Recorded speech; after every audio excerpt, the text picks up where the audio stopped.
एक वृद्ध पिता की दर्द भरी कहानी। बेटा बाप को एक अनाथ आश्रम छोड़ने आया था। साथ में बाप के सारे कपड़े और कुछ ज़रूरी सामान का बैग भी लाया था। बेटे ने अनाथ आश्रम के मैनेजर से सारी ज़रूरी बातें कर लीं और बाप को वहीं पर छोड़कर जाने लगा। बेटा अभी अनाथ आश्रम के बाहर निकला ही था कि उसका फ़ोन बजा।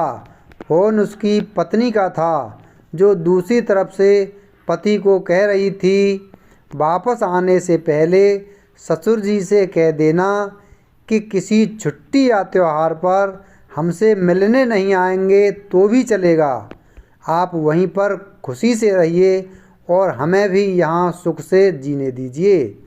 फ़ोन रखकर बेटा वापस अनाथ आश्रम में जाता है।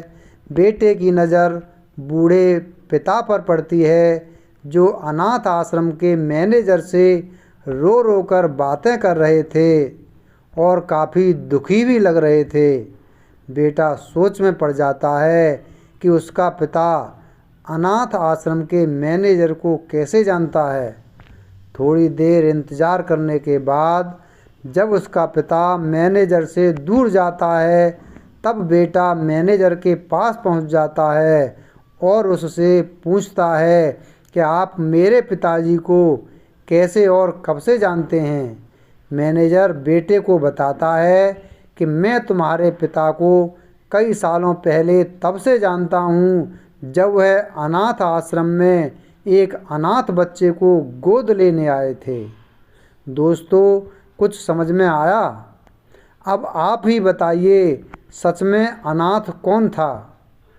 वह बेटा जो अपने बाप द्वारा बिना उसे बताए किए गए इतने बड़े उपकार के बदले उनके आखिरी समय में इस तरह ठोकर मार रहा था, या वह पिता जिसने एक अनाथ बच्चे को निस्वार्थ भाव से इतना प्यार दिया जितना खुद के बच्चे को दिया जाता है।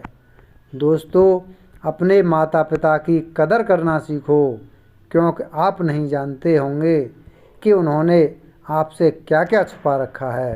कितने बलिदान, कितने त्याग उन्होंने आपके लिए किए हैं, शायद आप नहीं जानते होंगे।